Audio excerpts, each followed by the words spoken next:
کچھ کہتے ہیں پہلے شہید ہوئے, کچھ نے لکھا بعد میں. اب ہم سے پانی کے بغیر نہیں رہا جاتا. تو جناب عباس پانی کا مشکیزہ لے کے نکلے باہر, نکلے, ایک ہاتھ کٹا, دوسرے پہ مشکیزہ وہ بھی کٹا.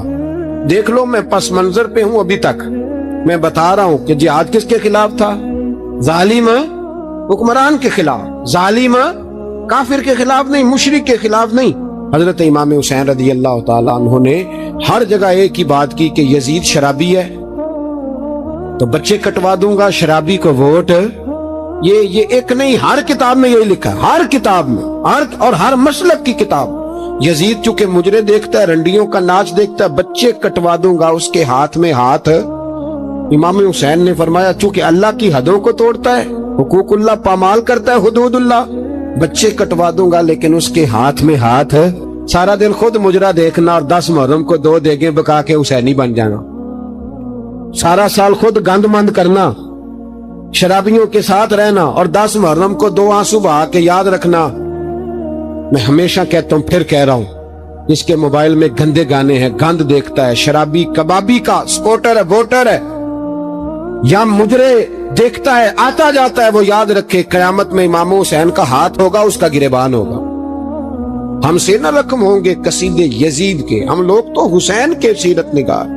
حضرت عباس بازو کٹا, پھر پانی تو بھر لیا تھا, لا نہ سکے, پھر گردن کٹی تو شہید ہوئے. بچوں کی بھی شہادت ہوئی, پر جب ان کا لاشا اٹھایا تو امام حسین کہنے لگے مولا اب نہ حسین کی کمر کمزور ہو گئی ہے, اب کمزور ہو.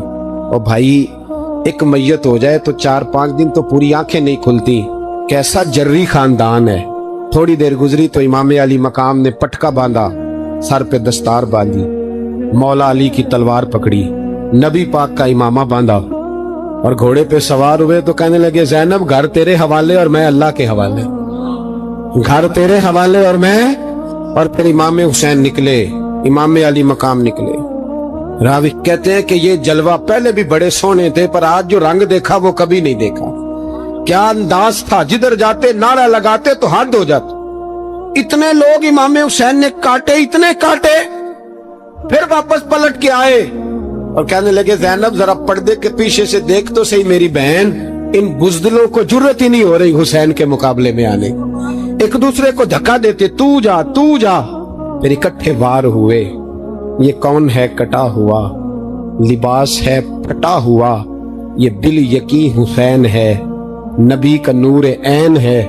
پھر چاروں جانب سے تیر برسے تو امام علی مقام چونکہ نماز کا وقت ہو گیا تھا, اترے گھوڑے سے, خون بہ رہا تھا, گرم ترین ریت سے تیمم کیا, سر سجدے میں رکھا, اور جب شمر آپ کی گردن کاٹنے لگا تو کہنے لگے ٹھہر جا ذرا رب سے ایک بات کر لینے دے.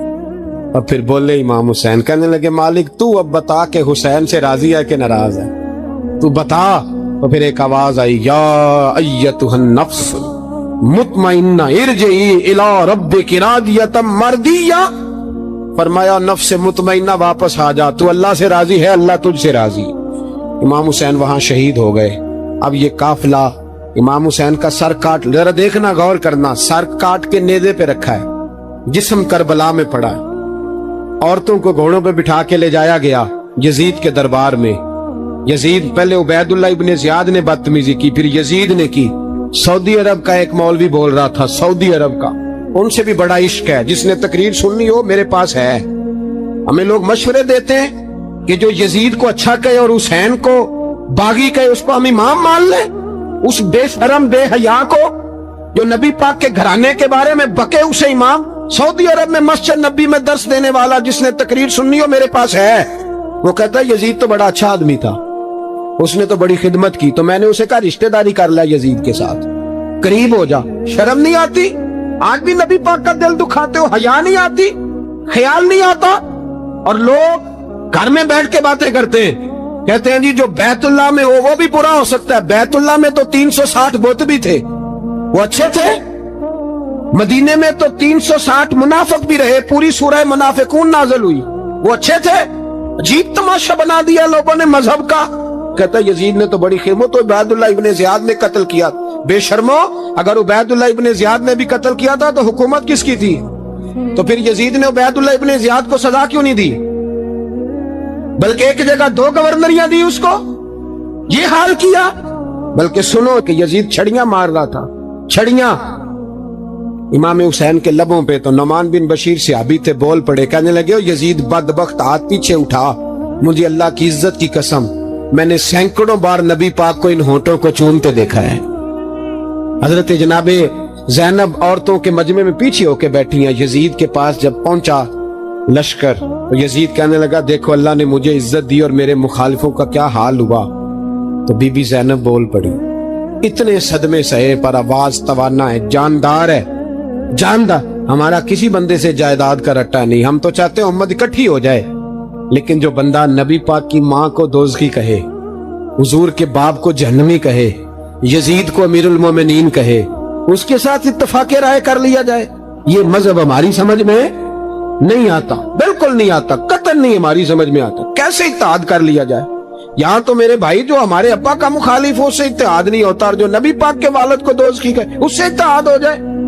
کہتے ہیں جی وہ جی اتنی فرقہ واریت ہو گئی، ہم کس مسجد میں جائیں؟ 60 پارٹیاں پاکستان میں رجسٹرڈ ہیں جو الیکشن لڑتی ہیں، کبھی کسی بندے کو ٹینشن نہیں ہوئی کہ کس کے پاس جائیں کس کے پاس نہ جائیں، کبھی نہیں کو بولا کہ اب وہ بھی کھڑا ہو گیا، وہ بھی، کوئی ٹینشن نہیں۔ مذہب کی باری ٹینشن ہو جاتی ہے کہ اتنا بڑا مذہب ہوتا ہے، بھائی غلط بندے بھی آ ہی جاتے ہیں بیچ میں، تھوڑا پہچان کے چلنا پڑتا ہے صحیح کون ہے اور غلط۔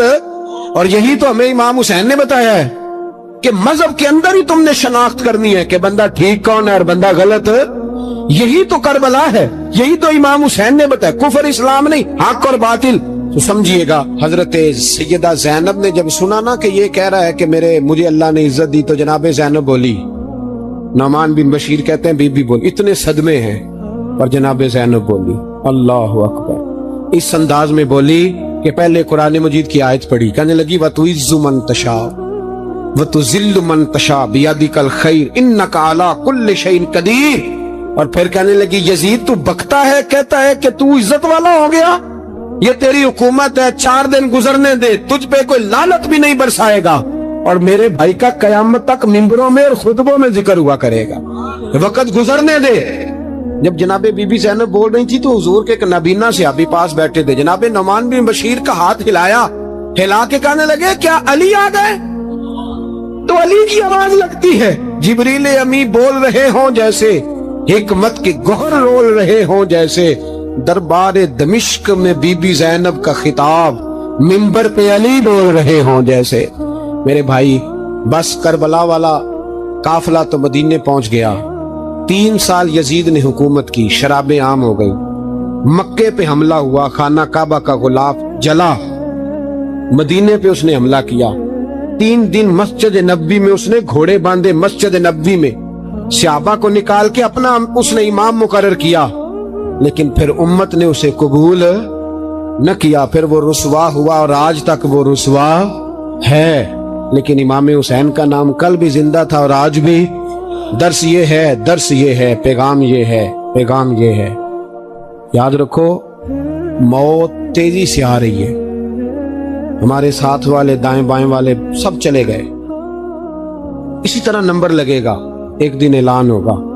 ضمیر کے قیدی بن کے زندگی نہ گزارو، بالکل نہ گزارو، یہ تھوڑی سی زندگی ہے، دنیا سجن المومن۔ حق بات کرو، حق پہ ڈٹنا سیکھو، دین سمجھو، خبردار رسول پاک صلی اللہ علیہ وسلم کے دین میں ظالم، جابر، فاسق، فاجر کی کوئی گنجائش قطعاً نہیں ہے۔ اپنے آپ کو سمیٹو، اپنے آپ کو سنبھالو، دین میں اپنا کردار ادا کرنے کی کوشش کرو۔ دین طلب کرتا ہے ہم سے کہ ہم نے دین کو کیا دیا ہے۔ امام حسین نے سارا گھرانہ دین کے لیے دے دیا۔ ہمارا جو بچہ کسی کام کا نہیں رہتا اسے مدرسے داخل کرا، ہم نے دین اتنا کمزور کر دیا ہے کہ عالم اگر شور نہ کریں، عالم اگر شور نہ کریں، زور نہ کریں، گھٹن والا ماحول ہو گیا، مذہب کی پوزیشن کمزور کر دی۔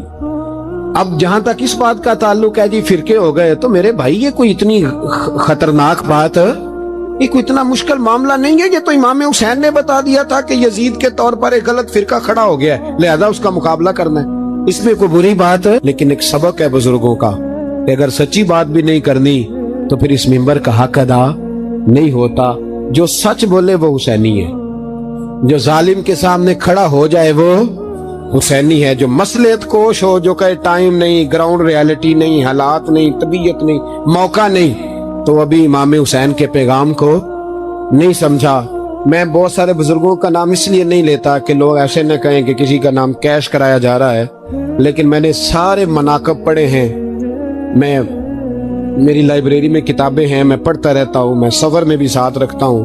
لیکن حضرت شیخ عبدالصبور بیگ منشور ہزاروی کا شعر امام علی مقام کے مقابلے میں اس طرح کا ہے کہ مجھے سارے شاعروں سے زیادہ وزنی محسوس ہوتا ہے. انہوں نے کہا تھا اس شاہ مشرقین کی, اس نور عین کی, مطلوب ہے جہاں کو قیادت حسین کی. دیکھیے ذرا حسن, میری گردن جھک جاتی ہے جب میں یہ بات کرتا ہوں, ایمانداری سے کہہ رہا ہوں, جوش خطابت نہیں. میری گردن جھکتی ہے جب میں یہ لفظ ادا کرتا ہوں. امام حسین کے گھر کے اندر یزید نے پیغام بھیجا. اس نے کہا جیسے کہو گے کر لوں گا, جتنے پیسے کہو گے دے دوں گا, جتنی مسجدیں کہو گے بنوا دوں گا, جتنے ادارے کہو گے تعمیر ہو جائے, مجھے نہ چھیڑو. آپ نے فرمایا نا. امام علی مقام میدان میں نکلے, ڈٹ کے نکلے, اور امام نے فرمایا میدان میں نکل کر کہ میرا وطن مدینہ ہے. امام علی مقام آرام سے مسجد نبی میں بیٹھے تھے. زمانہ پوری دنیا سے جاتا تھا, ہاتھ چومتا تھا, قدموں میں بیٹھتا تھا. اتنے بڑی عظمت والی بھی کوئی شخصیت ہوگی جس کے رگوں میں رسول اللہ کا خون دوڑتا ہے, جسے حضور اپنی زبان مبارک اس طرح وہ چوسا کرتے تھے جیسے عرب کے لوگ پیاس کے عالم میں کھجور چوسا کرتے تھے. اتنا بڑا بھی کوئی شخص تھا.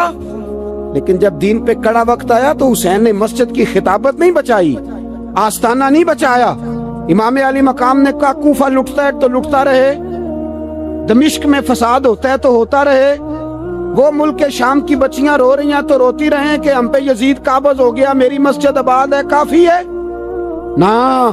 امام حسین نکلے اور نکل کے کہنے لگے جنت البقیع والی جگہ پہ کھڑے ہو کے یا رسول اللہ میں جا رہا ہوں, میں جا رہا ہوں, اور آپ کے لیے جا رہا ہوں, اس لیے کہ مجھے اس شام کو بچانا ہے جس شام میں رسول اللہ کا کلمہ پڑھنے والے لوگ بستے ہیں.